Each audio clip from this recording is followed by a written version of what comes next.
Lost in a Pyramid, or The Mummy's Curse by Louisa May Alcott. Part 1. "And what are these, Paul?" asked Evelyn, opening a tarnished gold box and examining its contents curiously. "Seeds of some unknown Egyptian plant," replied Forsyth, with a sudden shadow on his dark face, as he looked down at the 3 scarlet grains lying in the white hand lifted to him. "Where did you get them?" asked the girl. "That is a weird story, which will only haunt you if I tell it," said Forsyth, with an absent expression that strongly excited the girl's curiosity. "Please tell it. I like weird tales, and they never trouble me. Oh, do tell it. Your stories are always so interesting," she cried, looking up with such a pretty blending of entreaty and command in her charming face that refusal was impossible. "You'll be sorry for it, and so shall I, perhaps.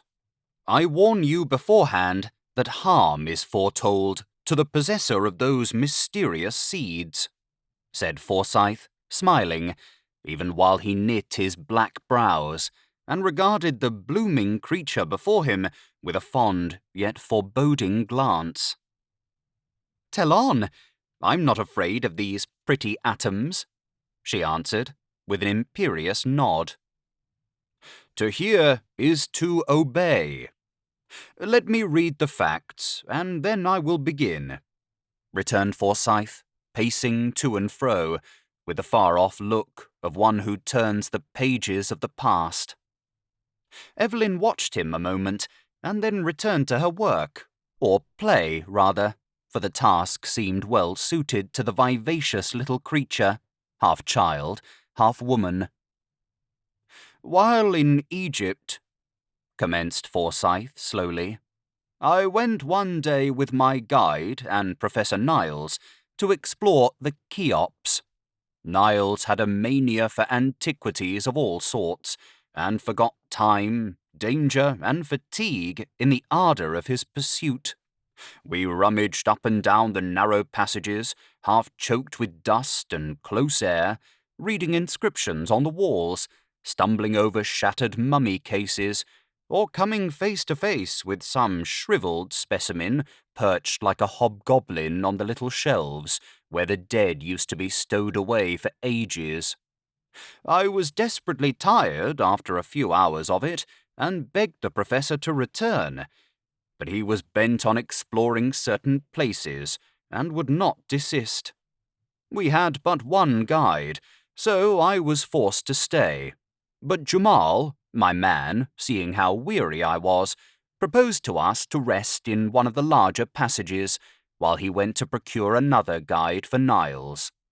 We consented, and assuring us that we were perfectly safe if we did not quit the spot, Jamal left us, promising to return speedily. The professor sat down to take notes of his researches, and stretching myself on the soft sand, I fell asleep. I was roused by that indescribable thrill which instinctively warns us of danger, and springing up, I found myself alone. One torch burned faintly where Jamal had struck it, but Niles and the other light were gone. A dreadful sense of loneliness oppressed me for a moment. Then I collected myself and looked well about me. A bit of paper was pinned to my hat, which lay near me, and on it, in the professor's writing, were these words: "I've gone back a little to refresh my memory on certain points. Don't follow me till Jamal comes. I can find my way back to you, for I have a clue. Sleep well, and dream gloriously of the Pharaohs. N.N." I laughed at first over the old enthusiast, then felt anxious, then restless, and finally resolved to follow him, for I discovered a strong cord fastened to a fallen stone, and knew that this was the clue he spoke of. Leaving a line for Jamal, I took my torch and retraced my steps, following the cord along the winding ways. I often shouted, but received no reply, and pressed on, hoping at each turn to see the old man poring over some musty relic of antiquity. Suddenly the cord ended, and lowering my torch, I saw that the footsteps had gone on. Rash fellow, he'll lose himself to a certainty, I thought, really alarmed now. As I paused, a faint call reached me, and I answered it, waited, shouted again, and a still fainter echo replied. Niles was evidently going on, misled by the reverberations of the low passages. No time was to be lost, and forgetting myself, I stuck my torch in the deep sand to guide me back to the clue, and ran down the straight path before me, whooping like a madman as I went. I did not mean to lose sight of the light, but in my eagerness to find Niles, I turned from the main passage, and, guided by his voice, hastened on. His torch soon gladdened my eyes, and the clutch of his trembling hands told me what agony he had suffered. "Let us get out of this horrible place at once," he said, wiping the great drops off his forehead. "Come, we're not far from the clue. I can soon reach it, and then we are safe." But as I spoke, a chill passed over me, for a perfect labyrinth of narrow paths lay before us. Trying to guide myself by such landmarks as I had observed in my hasty passage, I followed the tracks in the sand, till I fancied we must be near my light. No glimmer appeared, however, and kneeling down to examine the footprints nearer, I discovered to my dismay that I'd been following the wrong ones, for among those marked by a deep boot heel were prints of bare feet. We had had no guide there, and Jamal wore sandals. Rising, I confronted Niles with the one despairing word, "Lost," as I pointed from the treacherous sand to the fast waning light. I thought the old man would be overwhelmed, but to my surprise, he grew quite calm and steady, thought a moment, and then went on, saying quietly, "Other men have passed here before us. Let us follow their steps, for, if I do not greatly err, they lead toward great passages, where one's way is easily found." On we went, bravely, till a misstep threw the professor violently to the ground, with a broken leg, and nearly extinguished the torch. It was a horrible predicament, and I gave up all hope as I sat beside the poor fellow, who lay exhausted with fatigue, remorse, and pain, for I would not leave him. "Paul," he said suddenly, "if you will not go on, there is one more effort we can make. I remember hearing that a party, lost as we are, saved themselves by building a fire. The smoke penetrated further than sound or light, and the guide's quick wit understood the unusual mist. He followed it and rescued the party. Make a fire and trust to Jamal." "A fire without wood," I began, but he pointed to a shelf behind me, which had escaped me in the gloom, and on it I saw a slender mummy case. I understood him, for these dry cases, which lie about in hundreds, are freely used as firewood. Reaching up, I pulled it down, believing it to be empty. But as it fell, it burst open, and out rolled a mummy. Accustomed as I was to such sights, it startled me a little, for danger had unstrung my nerves. Laying the little brown chrysalis aside, I smashed the case, lit the pile with my torch, and soon a light cloud of smoke drifted down the 3 passages which diverged from the cell-like place where we had paused. While busied with the fire, Niles, forgetful of pain and peril, had dragged the mummy nearer, and was examining it with the interest of a man whose ruling passion was strong, even in death. "Come and help me unroll this. I have always longed to be the first to see and secure the curious treasures put away among the folds of these uncanny winding sheets. This is a woman, and we may find something rare and precious here," he said, beginning to unfold the outer coverings, from which a strange aromatic odour came. Reluctantly I obeyed, for to me there was something sacred in the bones of this unknown woman.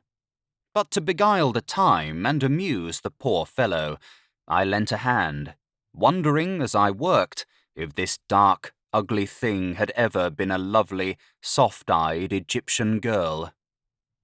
From the fibrous folds of the wrappings dropped precious gums and spices, which half intoxicated us with their potent breath, antique coins, and a curious jewel or two which Niles eagerly examined.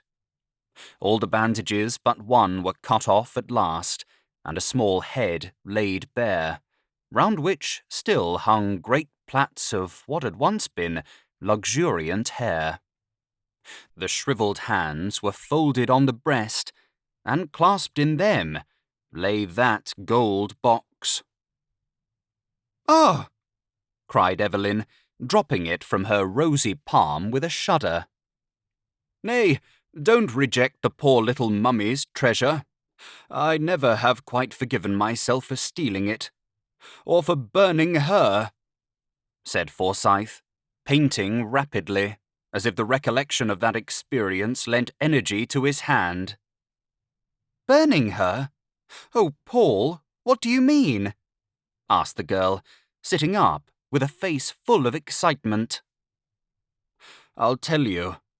While busied with Madame la Momie, our fire had burned low, for the dry case went like tinder.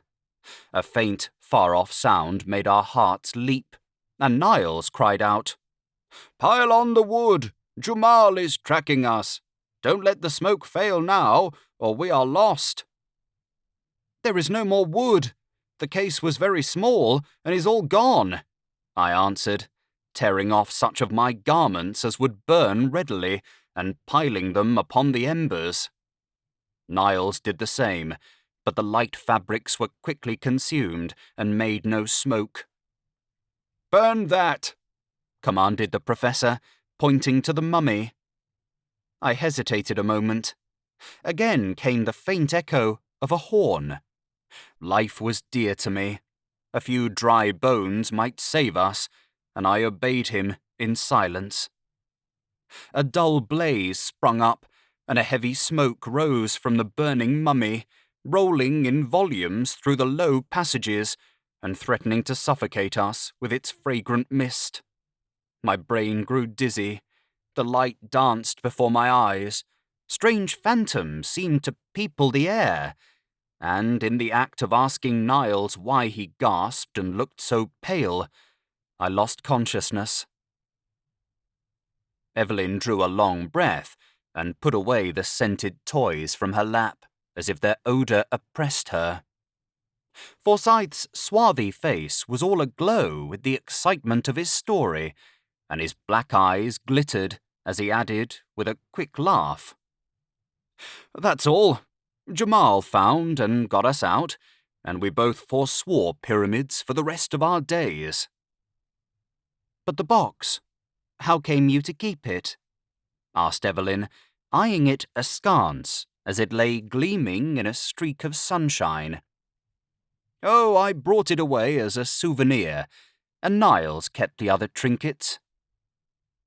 "But you said harm was foretold to the possessor of those scarlet seeds," persisted the girl, whose fancy was excited by the tale, and who fancied all was not told. Among his spoils, Niles found a bit of parchment, which he deciphered, and this inscription said that the mummy we had so ungallantly burned was that of a famous sorceress who bequeathed her curse to whoever should disturb her rest.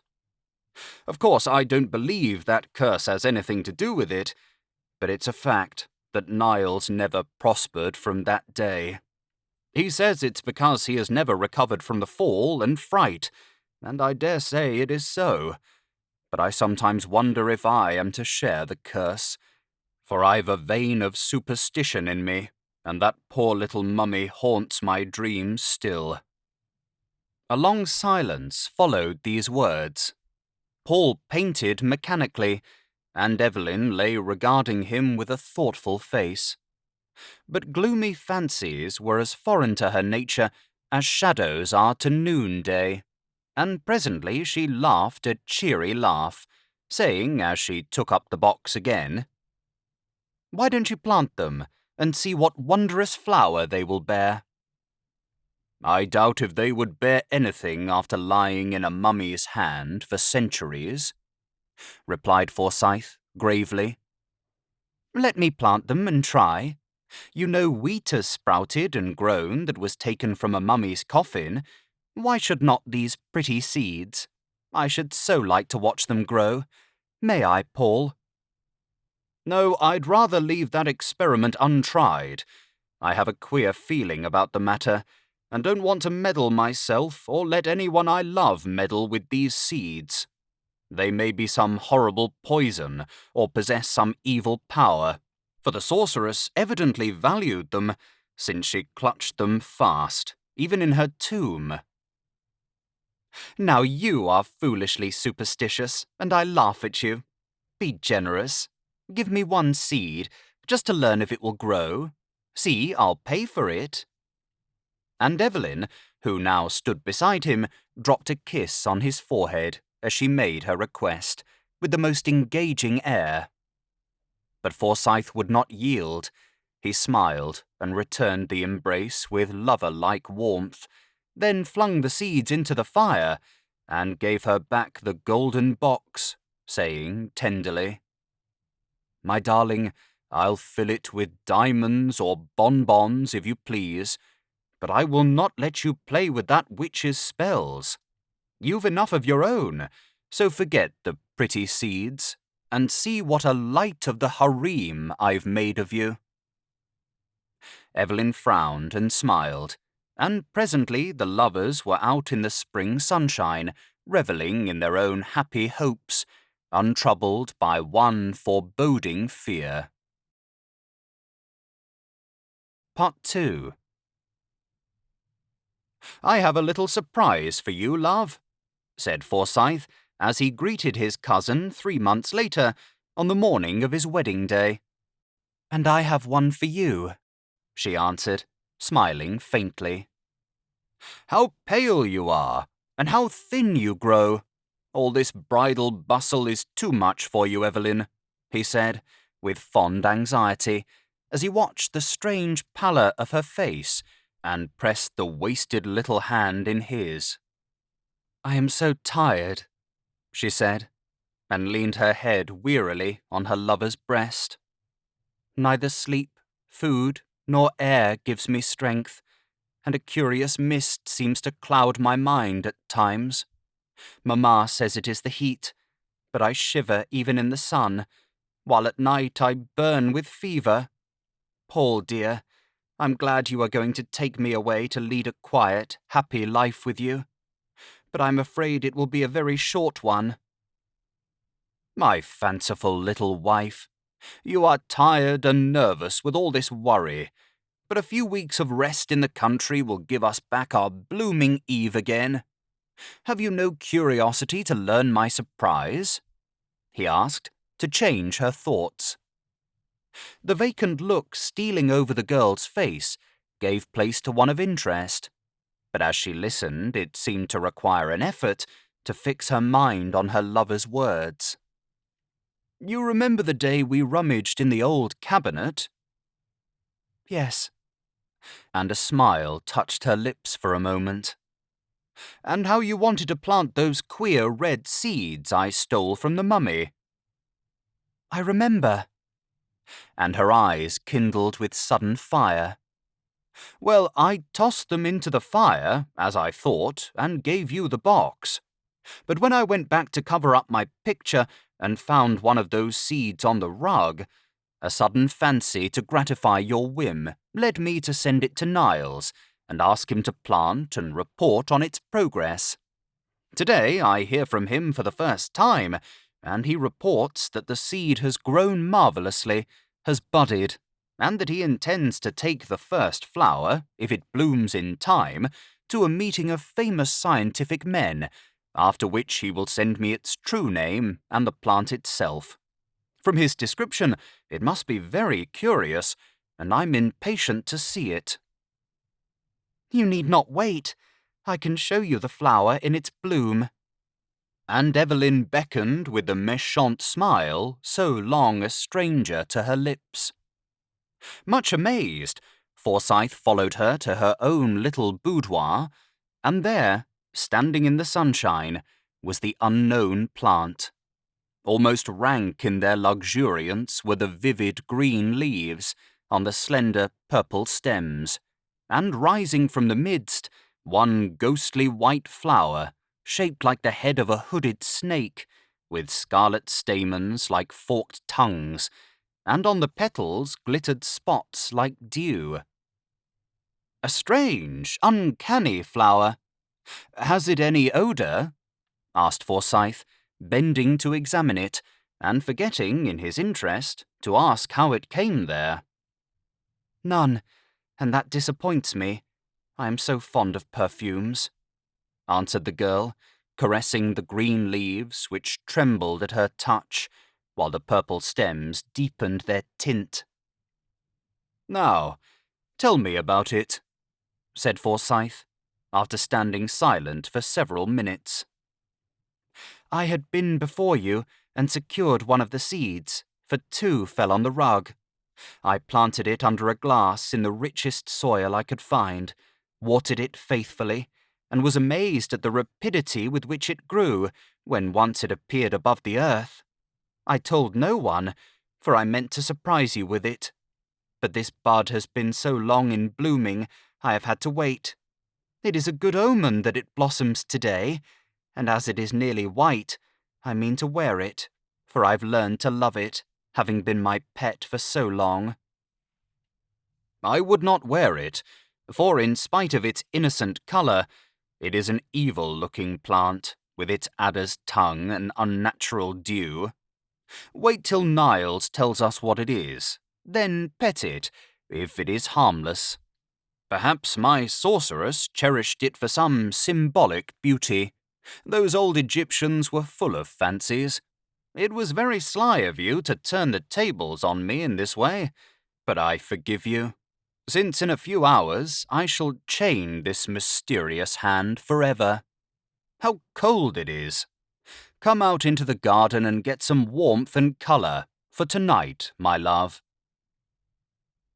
But when night came, no one could reproach the girl with her pallor, for she glowed like a pomegranate flower. Her eyes were full of fire, her lips scarlet, and all her old vivacity seemed to have returned.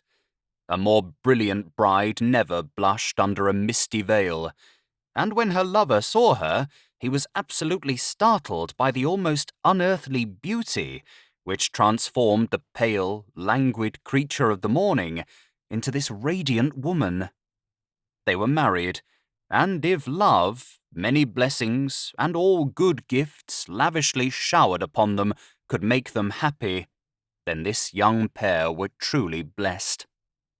But even in the rapture of the moment that made her his, Forsyth observed how icy cold was the little hand he held, how feverish the deep colour on the soft cheek he kissed, and what a strange fire burned in the tender eyes that looked so wistfully at him.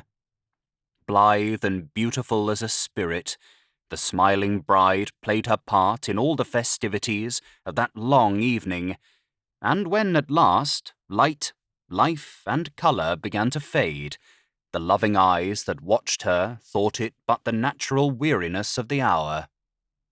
As the last guest departed, Forsyth was met by a servant, who gave him a letter marked "Haste."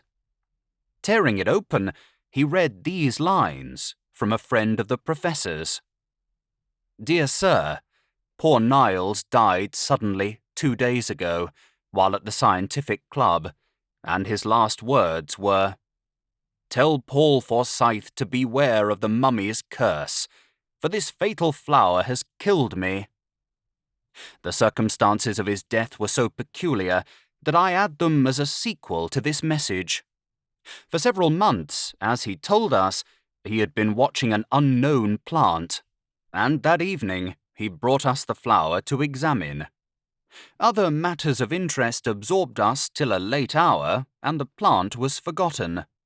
The Professor wore it in his buttonhole, a strange, white, serpent-headed blossom, with pale, glittering spots, which slowly changed to a glittering scarlet, till the leaves looked as if sprinkled with blood. It was observed that instead of the pallor and feebleness which had recently come over him, that the Professor was unusually animated, and seemed in an almost unnatural state of high spirits. Near the close of the meeting, in the midst of a lively discussion, he suddenly dropped, as if smitten with apoplexy.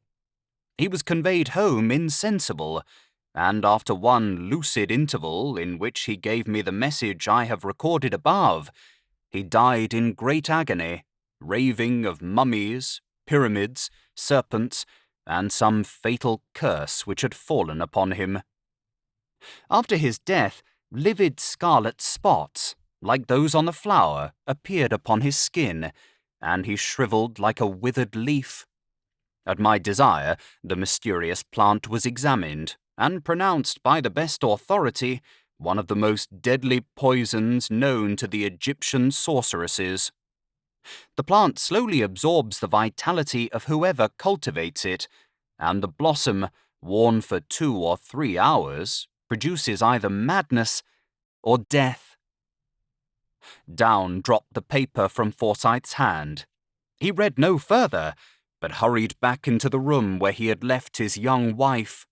As if worn out with fatigue, she had thrown herself upon a couch, and lay there motionless, her face half hidden by the light folds of the veil, which had blown over it.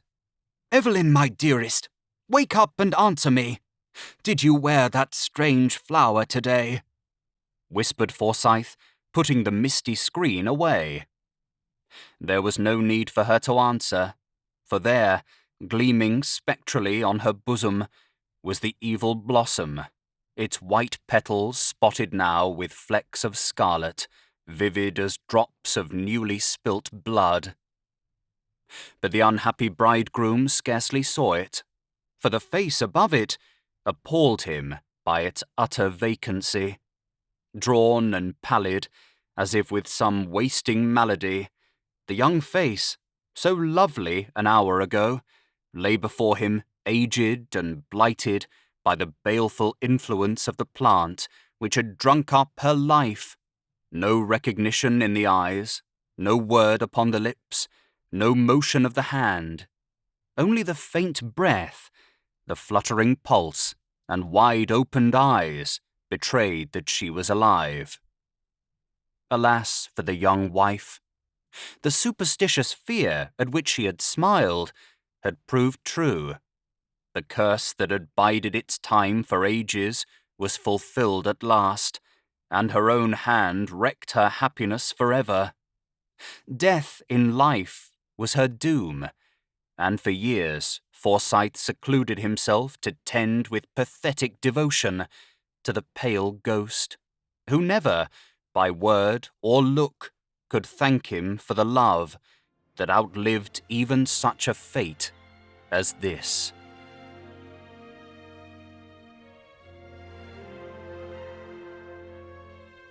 Thank you for listening to Lost in a Pyramid, or The Mummy's Curse, by Louisa May Alcott.